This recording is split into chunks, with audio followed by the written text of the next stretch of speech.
welcome to the BIMA auditorium here. It's really a thrill for me to be able to introduce Irene Clark and to help with the program tonight. Jenna Dana, who put this together with Cole, isn't able to be here tonight, so I'm stepping in for her, and I want to thank Jenna for her help preparing this. And also, thanks to Cole and Maria for helping to run the program tonight. You learn a lot over the years. I've been at BIMA, well, we've been open, this is our 11th year.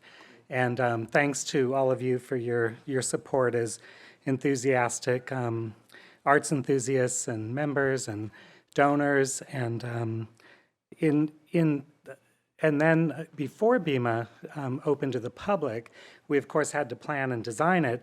And I knew Irene along the way, and she became one of the founding docents. I no longer call them or us the older ones, but classic, as I think fits Irene really well.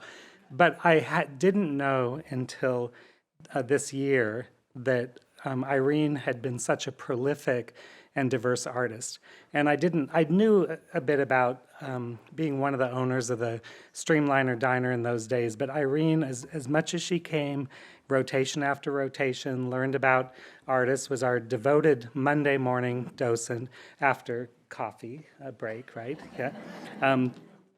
She never talked about herself and never really taught, and you learn that she's connected to the original side of pickleball and things like that. But Irene doesn't really talk about herself. She comes to serve, to learn, to volunteer. And so it was a big, wonderful surprise to learn through her friend Woody Cram. And Woody is here. Woody, would you just stand up? Because I want to thank you very much.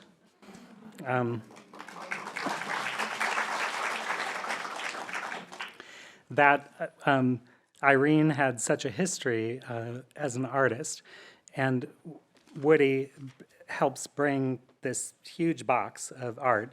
And in fact, some of it is available tonight for you to review. And we've been helping Irene sell some of her work that had just been in boxes or storage or something. It hadn't seen the light of day, people hadn't put eyes on it, and it's a true gift. We're really lucky to have someone on staff, Kim Siegel, who used to work with Julie's Framers and knows how to frame.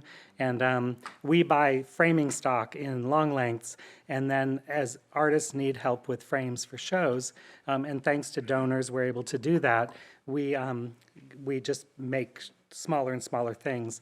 And this is the end of the run, because at some point, we're not going to do a postcard show.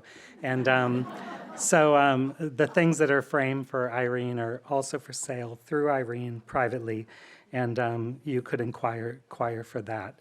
And so I would like to introduce Cole on our staff, who's done an amazing job helping with a lot of our digital programs and different programs, especially all day and in the evening. And he's going to do a land acknowledgement, and then we'll start with the interview. Thank you. Hi, everyone. Thank you all for coming today. BIMA would like to acknowledge that the land on which we gather is within the Aboriginal territory of the Suquamish people of clear salt water, the Suquamish. Expert fishers, canoe builders, and basket weavers, the Suquamish live in harmony with the lands and waterways along Washington's central Salish Sea, as they have for thousands of years. Here, the Suquamish live and protect the lands and waters of their ancestors for future generations, as promised by the Point Elliott Treaty of 1855. We pay respect to their elders, past and present. Thank you. So welcome to our program, Drawing from Life. It could have also been Life Drawing or Drawing Life. So Irene, on the first slide,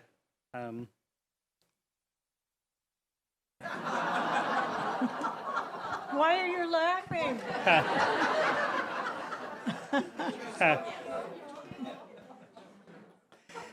Let's talk a little bit about where you're from and who. Okay, well, my family left Germany and moved to Portugal and lived there for 6 years. And in that time, I was born in Portugal. And then we had to move again because Hitler threatened Gibraltar and opening of the Mediterranean. So we left again, and I was a year and a half old when my parents and I came to New York. And there's a slide in there somewhere of the Statue of Liberty. So that's where we ended up. And my parents, And when you say ended up, you actually went through Ellis Island. Yes. Is that correct? yes, yeah. So my parents had to start over again with learning language in 2 different countries and getting set up and being in business. Anyway, they did a great job. And my family was mostly artists. My mother, my grandmother, my 2 aunts. So I had a good background in people that really encouraged me to draw.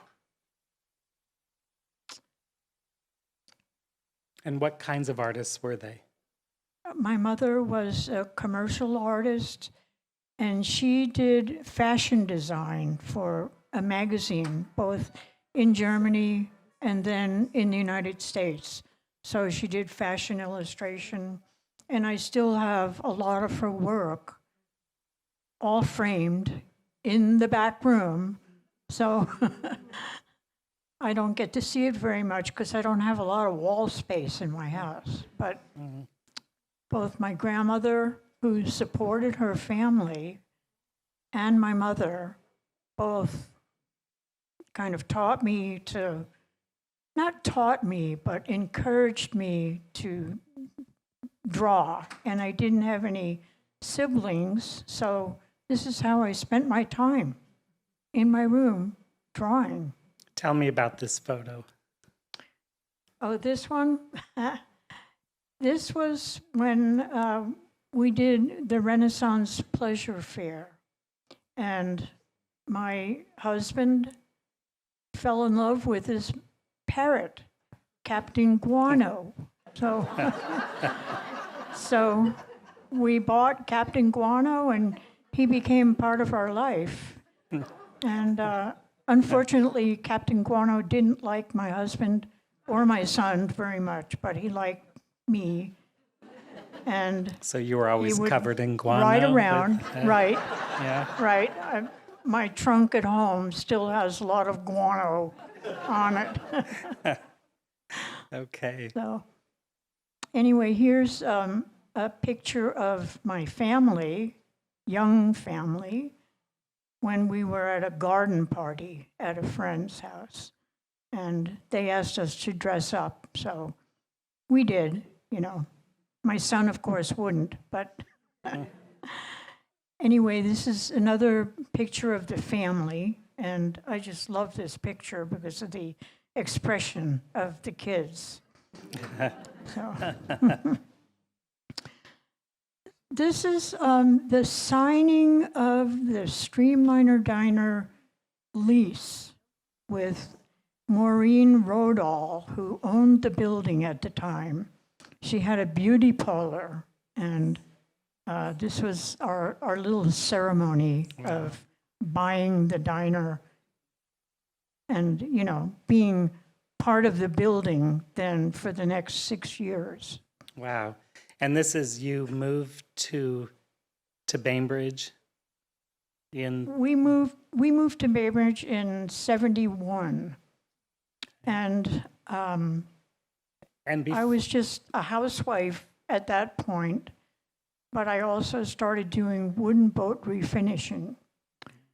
And then when my family started falling apart, the husband kind of left, I decided that I needed to get a job cooking. So I applied at Halverson's Tugboat Company because I knew that they, they had cooks' jobs available. But they said, well, you don't have any commercial experience. So every day before I would go and do my wooden boat refinishing, I would have breakfast at the Streamliner Diner. And so when Halverson said, you need some commercial experience, I went there and got a job immediately. So that was the end of my looking for a job elsewhere. That's great. So before you're on Bainbridge, and we're going to see some slides of your work, you had quite an intense time as an artist. You were at the Art Students League, you did various things. Can you talk a little bit about that too? Well, graduating from high school, then I went to New York City. I lived on Long Island, but I went to school at the Art Students League, and they had like a 3-year program of, they didn't really have a graduation with a degree, but they had a certificate, that they handed out after 3 years. And I mainly studied with one person named Marshall Glazier, who was a fantastic artist, and his thing was drawing. So he really got me further into it, and that started out my career in school. The Art Students League is prominent and rigorous too. That's And where? and rigorous. I mean, it's Rigorous, yes, yes, quite a program. and you also traveled. Yes. I went to Spain with a boyfriend. Excuse me. So he was also an artist, and we ended up in France, in Paris, for a little while. And then we went to the island of Ibiza, which is in Spain, in the Balearic Islands.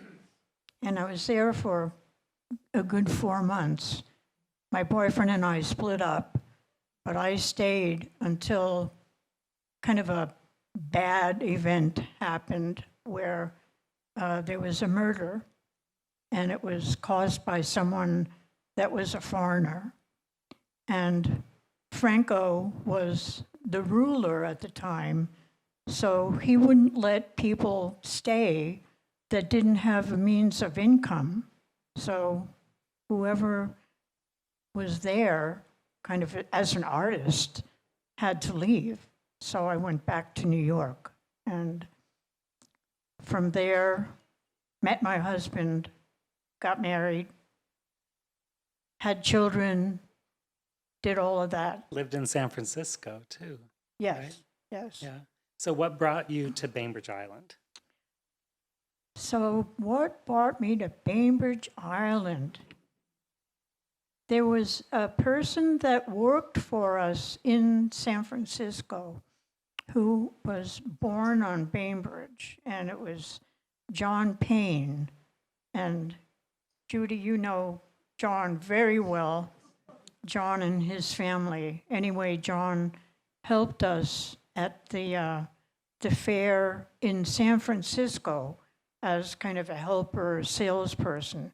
And when he knew that we wanted to move up here, he introduced us to his family and to other people. And so when we first got here, we were really welcomed into the community. It was really pretty amazing, even though people said, well, don't be surprised if nobody pays any attention to you for the first 6 months because they think you might be transients, But that wasn't the case, So here we were on Bainbridge. You cleaned up pretty well. You got to know people. Thank you. Okay, so you are a regular at the Streamliner Diner, hoping it somehow ends up with a job, but you never ended up with a tugboat company. No, Yeah. no, So you got because I got this great job at home and I could be with the kids. So okay. Yeah. So we're going to learn a little more about the early Streamliner Diner days for you. And you got involved, was it its second year or third year, something like that? Yes. Okay. I was there working, and then the owners who started it, Ju- Leanne Giles and Julie Story both started the diner with their husbands, who kind of built the whole infrastructure so that we could have, you know, machines that wash dishes and water and all of this other stuff, and they put in the counters and so on. So they did a beautiful job. And then I started working there about a year and a half after it opened. And when we found out that the previous owners wanted to sell the diner, we banded together. There were 4 of us. 2 of my partners had started out right at the beginning, and then myself and one other partner came in a year and a half later. So the diner opened in '82, and we took over in '84. And then we had it for 6 years, happily. And tell me about this picture. Oh, well, this is a picture taken outside of the diner with our many dishwashers and children, and, you know, it was one of those spur-of-the-moment things. All of a sudden, somebody said, let's take a picture. So I think it's a great picture of the diner crew. And these drawings, which, by the way, I love just the motion, the easy flow of your work. It's just, it seems effortless and kind of timeless.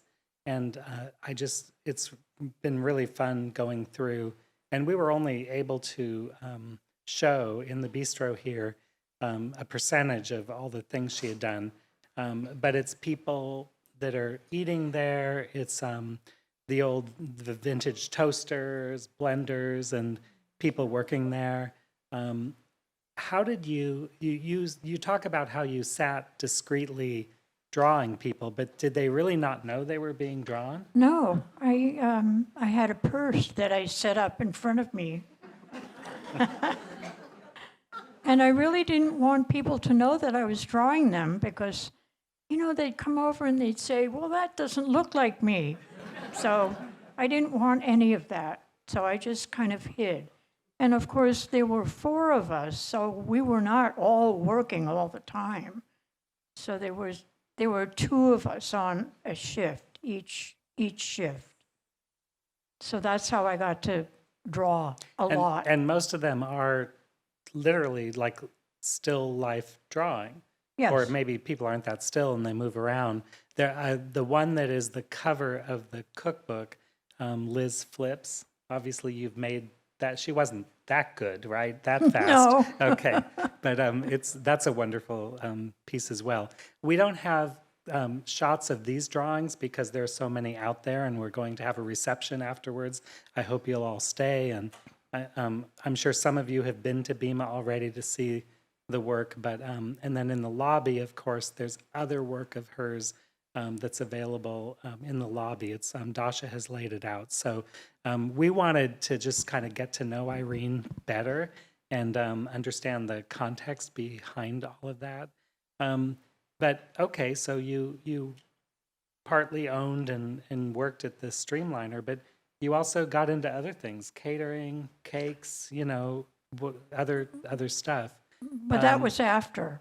After the Okay. diner. So the book it becomes part of this. Tell us about how the book evolved. Was it going to happen anyway, and they just decided to use your drawings, or was it a collaboration from the start? Well, we got a lot of feedback from our customers. They asked us, please give us some of your recipes. And so we decided to put together this cookbook And it was just a natural that I did the drawings for it. And we had 6 months to put together all the recipes. And at first, we geared the recipes to, 6 to 8 people. And we had to readjust all of them because families weren't that large anymore. So we had to gear it all to 2 to 4 people. So we kind of had to start all over again. But while we were writing the cookbook, we also put on dinners at the diner as tasters of the recipes that we were putting in the book. And we also gave the recipes to people to try out to see if there were any kinks in the recipes. So that all took place over 6 months. Why are you laughing? Yeah. So tell us about these 2 photos here. This one. So this is Judith Weinstock, one of my dear partners, and guess who?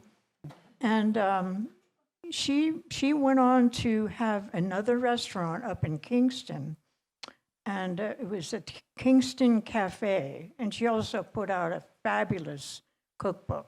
So we've remained good friends, and she's so busy that I never can kind of get her. So anyway, here's a picture of our book signing. And we went to a couple of different bookstores like Powell's, which you probably know, and some other bookstores. And we had good signings, and we also did some cooking demonstrations on television, which were kind of funny because people wanted to help us with the blenders and so on, and they didn't know what they were doing, and it was kind of funny. And this book is on the Seattle Times bestseller list for Yes, for 6 months. 6 months. There. Oh my gosh. Yeah. Now I'm a little intimidated Oh. being here, but Are you a cook? no, not at all. Not at all. But how cool. I mean, to have a book. It's one thing to ever hit a bestsellers list, but for 6 months and to Yeah. be a regional cookbook. I mean, that's amazing to right. me. Well, Yeah. a little backstory there is that at that time, there were still a lot of local cookbooks. But then through, I don't know what happened, but Pacific Pipeline decided that they didn't want to handle a lot of smaller regional cookbooks anymore. So they stopped doing it. But we got in just kind of under the wire there as a regional cookbook. So we were very lucky. That's great. So, and it's not because there were no cookbooks, just yours, so you were top at the time. That was, Yeah. yeah.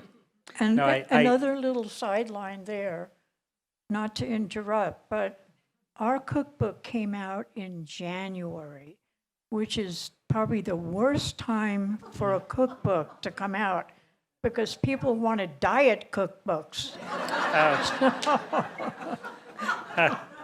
So obviously you transitioned right away and went into your next endeavor to follow Yes. the diet path, right? Right. Yeah. So cakes, catering, I've heard about. Catering, lots of catering, years, I think around 12 years of catering. And I really loved to make wedding cakes, but if I was doing the wedding cakes, I wasn't doing the rest of the catering. So, because that took a lot of energy to just get a wedding cake together. So, days. So, anyway, Gosh. but I did a lot of other catering events and did the flower arrangements for them and, so on and so forth. Wow. There's another wedding cake. I did one for Kristen Tollefson. Kristen Tollefson's Yeah, wedding? I think that might have been hers. I'm Wow. not sure. How cool. But anyway, And then everyone started screaming back about the diet stuff, Oh. right? Is that right, Irene?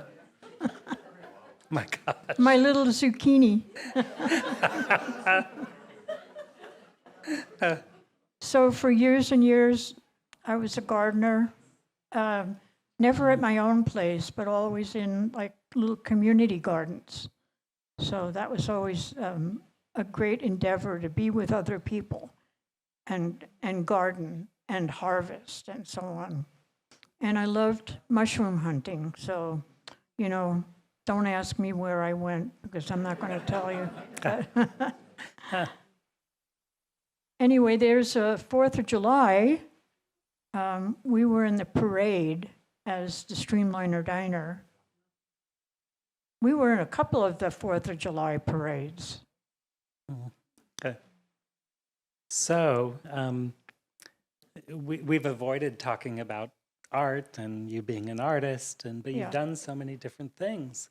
That's right. So here we go. Let's. I'm going to just flip through a few slides to give people a little sense, and it's not even all of them, but just kind of a range of things, and then we'll flip back and you can chat about them, and then we'll keep going forward. And these aren't black and white gesture drawings. What No. were you interested in at this time? Well, watercolors, I love lanterns. One person here has a lovely painting that I did of ivy and lanterns, and this is a landscape from eastern Washington, kind of near the Palouse. This is a painting that I did in Pennsylvania at my cousin's place. That reflection is so beautiful too. Thank you. Yeah, and I like how you're not mirroring like completely. It changes just as from the moment, you'd look at the trees and then look back at the water. It's not the same. And you've made lanterns. You've donated them to the BIMA auction many years. Yeah, every year, which has been a great way that I can contribute something to We really BIMA. look forward to it, and it always sells really well. And I have witnesses, so you'll get something in the mail. Okay, well, okay. It's interesting the stones. I see, like in the lantern. There's these. There's some repetition of what you're doing. Yeah, well, all of those, the beach glass is so beautifully worn down from the water, from the rubbing of the water, that they look like little stained glass windows, especially with the light coming through them. So, yeah. So you've made the lantern and then you've also No, painted it? actually, I buy the lantern body, but the application is something that I've come up with. Like it's Of the glass, the it's an beach glass. epoxy and black sand and So you make it using flat a in format. sheets, and then it's a flat like resin pour. yes, yeah. Okay, Mm. and that becomes the windows in the yes. lantern. Beautiful. So there's just a lot of artwork that I've done. This is down on, I'm going to call it my beach.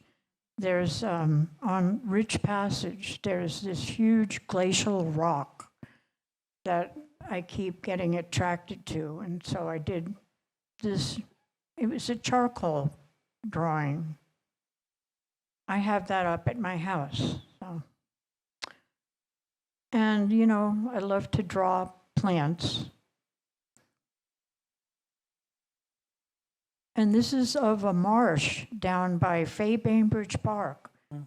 If you walk a little bit up further, there's a beautiful marsh, and most people never see it. But there's kind of a walkway that goes from the marsh, then up the hillside. But this is down below. Are those cattails in the? Yes. Yeah. Have you ever drawn the same spot in different seasons, or? No. And these are some of my students.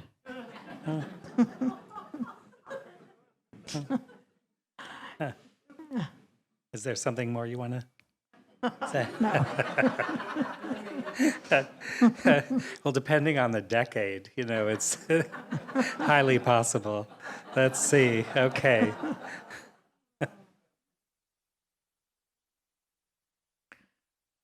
And there's some of the flower arrangements that I did for catering events. And I love to do the displays. So that was kind of a big part of my job, not only cooking, but gathering beautiful plants and making beautiful displays. Now we're coming next to something I didn't quite understand, but I'm totally open. Okay, so this is on the equinox, you can balance eggs at the time of the equinox. So that's coming up on the 22nd, and I don't know what time it is yet, but if you have a couple of eggs at home and try, just making a quiet space and just balance your egg. Okay. I mean, on their side, or No, they have these really fresh, or no, no? anything. Any egg out of a carton. Any When egg you out say of a balance, carton. are you stacking them, or no? Are you talking about the eggs? Yeah. Okay, well, the eggs, they're standing up on end, except for the one that's in the front, that's laying down. Okay, I see. So, but on equinox, okay. We'll try it, okay? Okay, it's a date. Okay.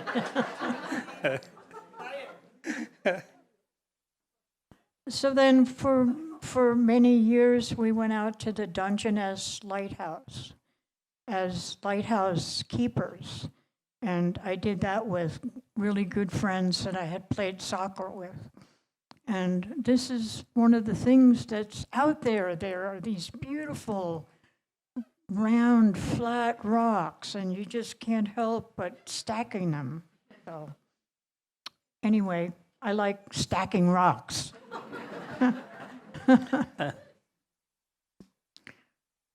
You can see the lighthouse in the background. Those were some wonderful times. Have any of you done that?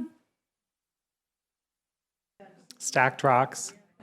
Stacked Yeah. rocks, Yeah. but been lighthouse keepers? They have people come out, like, you can only go out once every 2 years as a group, and you take care of the grounds pretty much. So you're on duty from 9 to 5, and then the rest of the time you can walk and do whatever. Beach walks, all of that is so healing. And, sometimes if you've had a really hard time and you try to get out into this bigger universe, and then you look at things that have been ground down over millions of years, and you think, well, what's my problem? It's, Yeah, that's a great photo, Irene. thank you. So this is a picture of a mask that was used for crone days, teaching young women how to do things like killing chickens and, just different types of things that young girls wanted to learn how to do. So there's a group of us that helped these young women, and there were 3 crones, and I was one of them, and this was my mask. So I think it's going really well so far. I'm not sure that this was the best transition from stacking rocks to killing chickens, but anyway, that's, just a little blip. He can edit that part out. Okay. no, And what's next? What's next? Oh, so, you might have noticed that I wear scarves every day. And in the spring, I like to refresh my scarves and give them all a wash and hang them up outside, dry them. And so I just thought it was such a beautiful picture that I took a shot of it. It's kind of like your flower arranging and cakes decorating. It is cool. So now we're coming to a couple of cards that got put together. This was a picture of my youth that a friend made a birthday party card for me, an invitation, basically. I think there was one picture that, anyway, there you have it. There's another card I made for a friend that was having a baby. For it. And I made a card for a cocktail party where they were having champagne and hot dogs. And here is the picture of the four of us that got put into the newspaper as a selling point when we were ready to turn the diner over to another person, another buyer, that we said, we are ready now to pass the torch. And people that we didn't know that had the Thomas Kemper Brewery, they were making root beer and regular beer and so on. And Lori, the wife, said, "Oh, honey, look, the diner is being sold." And he said, "Oh, that's too bad." And she said, "No, you don't understand. We're buying the diner."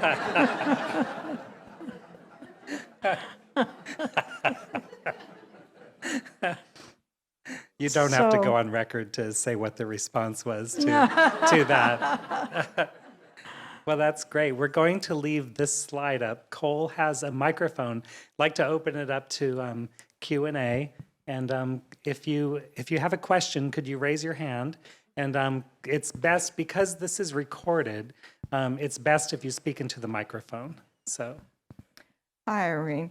Hi. Would you share the story when you were a child in New York? I'm not sure how old you were, but you had an older relative who got, on a winter's day, was catching a cab, and she got caught. I'm having a hard time hearing you, maybe because of the mask. Oh, is this better?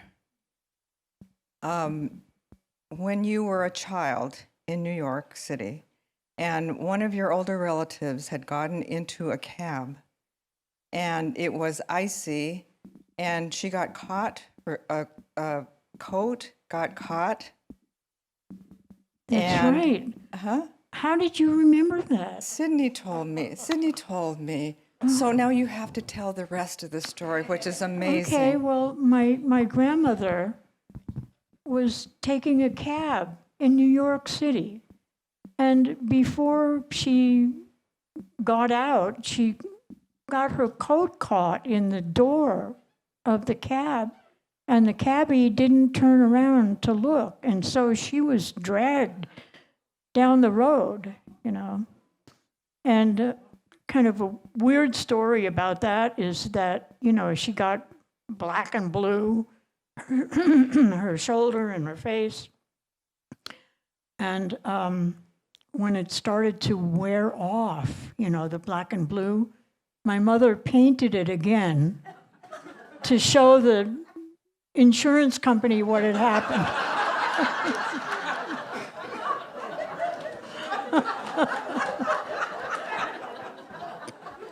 it's way before cell phones, right? Yeah. Okay.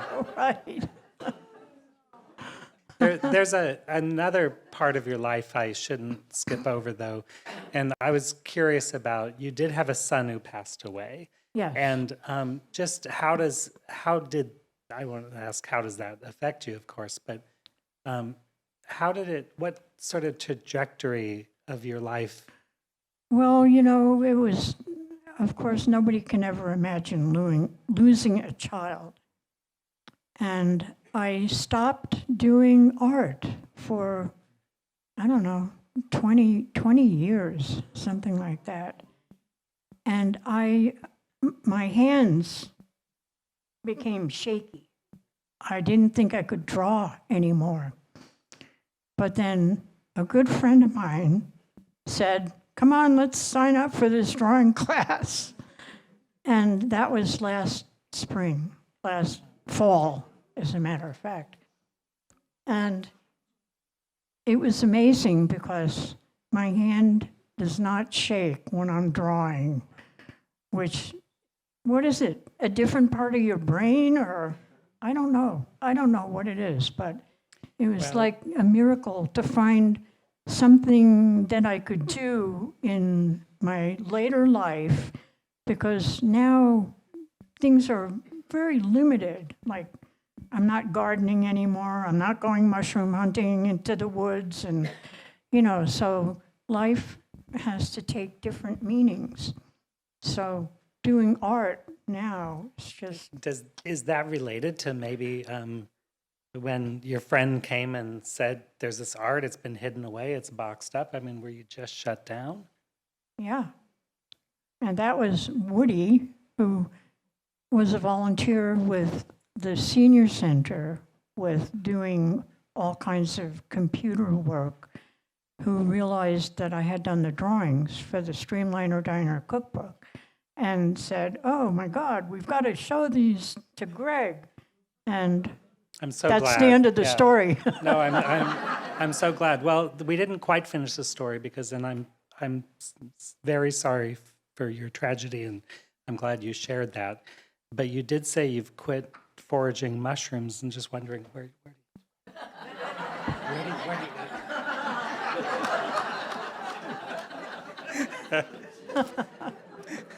Okay.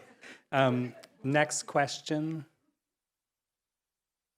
Or just comment, anything you'd like to say. And I know several of you have known Irene for a long time. And I just wondered if you, as a child, a young person, a teenager, a young woman, did you get into art by purpose, accident, or there's people that stimulated you? Did you just draw it all on your own? Yeah, my mother and my grandmother. I spent a lot of time on the weekends with my grandmother, who was a painter.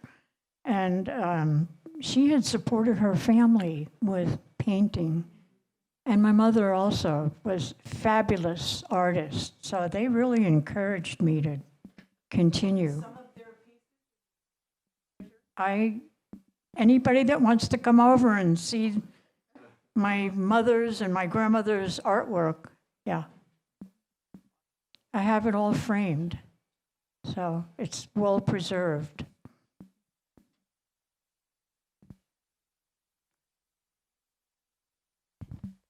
Hello, I'm brand new to Bainbridge. I've only lived here a few weeks, and so it's nice to be here. I was wondering if you could share, like, your perfect day in Bainbridge. What is a perfect day for Irene in Bainbridge? My perfect day on Bainbridge? Oh my gosh. I feel so lucky to live here. And I'm a renter. I've been renting for 34 years, this one little cottage, and it's right next to where pickleball was invented. So people come to play pickleball. I mean, that's not my favorite day of Bainbridge Island, but I'm just... There goes that sponsor. It's a beautiful... It's a beautiful place to live, and I can walk out my door and go down to the beach, and I love that. So I love the changing of the seasons. As you can tell on the equinoxes, I have my little rituals. That's like my spirituality. So I can't pinpoint any one particular day, but thank you. Great question. Hi, it's Margaret. Hi, Margaret. Hi, dear. I'm a new friend of Irene's and happily am just amazed. She joined the life drawing group that's gone on since the 50s and is with Bainbridge Parks and Recreation. And she is not at all lost any of her ability, even though she was insecure and talked about shakiness and stuff. She has such an incredible talent for recording the human form and drawing still to this day that just amazes me. And she's really accomplished much more than the little illustrations and the cards and stuff. She's a fine artist, and it's reassuring. I'm also a super senior, and like she is, and just to see that those things can continue and that her skill from childhood and drawing all of her life has developed and still there. It's sort of like they say you can always ride a bicycle. Well, you can always draw really super skilled, and I'm amazed at what you accomplish, and it's impressive, and I'm glad you're back in a group where we do this all the time. Thank you very much. I'm pleased. I'm so pleased to be back drawing again. Thanks. Question over here.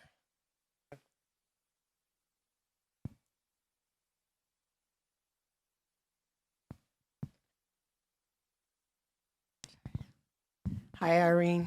Hi, Bonnie. As I listened to you tell your stories from Bainbridge Island, I just realized how much of your life you shared with me, and how from the mushroom hunting to the drawing class to soccer to all the things that we've done together. And but one thing, I never was able to make the egg balance. I'm sorry. I've tried that like 4 times. So you have a magic touch. But Jerry, our friend, asked me to tell a little story about you. It was sometime after you and Bill broke up, and I will have the gentleman remain unknown, but he brought you to a party at my house when I lived over in Merton Cove. And he said, I'm here with Irene, and she's one of the main Bainbridge Island women.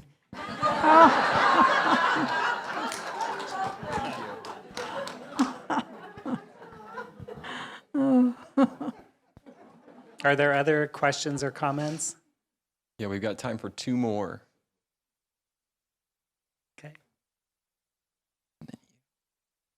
Well, this isn't a question for Irene, but I would just like to see, raise your hand if you have a copy of the Streamliner Diner cookbook and you use it still. Oh, my Hey, God. wow. Whoa.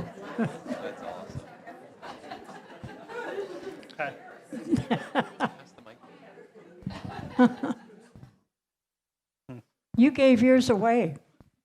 To my daughter when I know. Yeah. And they're still available online with reuse bookstores and different things. It's, yeah.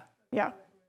So this is not a question. This is just a testimonial. But when I moved to Bainbridge, this is Stephanie.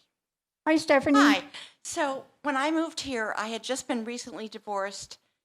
I didn't know anybody on the island, and I walked into the diner one day, and I looked around, and I thought, this is a really cool place. Maybe I could work here. So I went up to the counter, and Irene was on duty, and I said, do you hire anybody? And she said, well, who? And I said, well, me. And she said, well, why don't you come back after work, and we can talk about it. And I had absolutely no commercial experience cooking. I always loved to cook, but I didn't know anything about restaurants or anything. But they hired me, and so my whole life took a new turn from, it was rebirthed in the womb. It was like a womb of the Streamliner Diner. And Irene was the person who just kind of reached her hand out and pulled me up, and we've been friends ever since. It's been wonderful. But anyway, that's my story. That's great. Thank you. We've got time for 1 more. Here's a couple down here. Okay. Were there hands in the back also? It's a little darker in the back. If not, why don't we end with these 2? Okay. Hi. I was just wondering if you had any advice about if you had any small blocks and how you kept like creativity flowing to like keep making like different various projects. I myself am in an art block right now, so looking for. Oh, boy. My little house is crammed full, Woody cram. But anyway, of, different projects that I've done. And this is like a small part of my stuff, and I don't know what to do with all of it, but there's many, many avenues to take when you're creative, and you need a lot of stuff. How do you, when you talk about all these different series or things you started, were there ones that you just stopped because you couldn't find a way forward, or were they generally resolved? It's like how do you you've talked about your son and that gigantic Yeah. block, understandable block, but what about other times? Did you? Well, I just, at a certain point, I gave up catering. That was just, and I won't go into that story, but it was a little thing in my life that I did for about 12 years with a partner, and then we had to split the sheets, and, it didn't work anymore. So I kind of went out on my own for a little while, and it didn't work. So I stopped. I stopped doing catering. But you always found other things and Oh, always. different routes. Yeah, and that. yeah. Cole, there was a question. Yeah.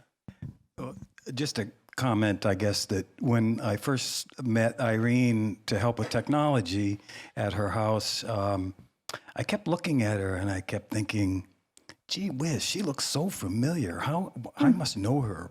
And so I went home and asked my wife, I said, I helped Irene Clark today. And she said, Irene Clark? The Streamliner Irene Clark?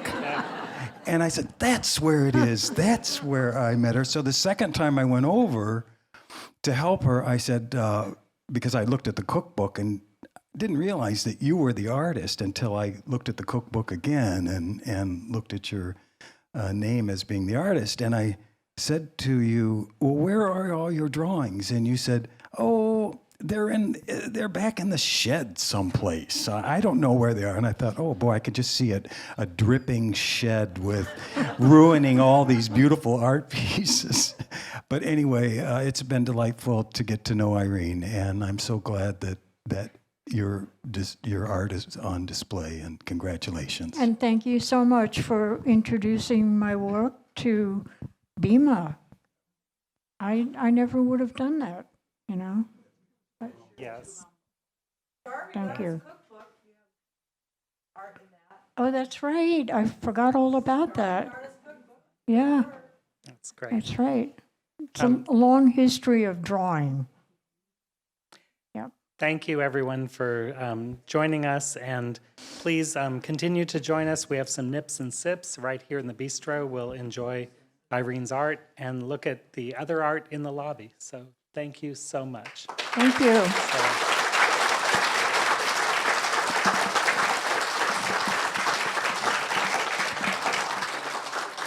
Thank you all for coming. I'm so pleased. Thank you.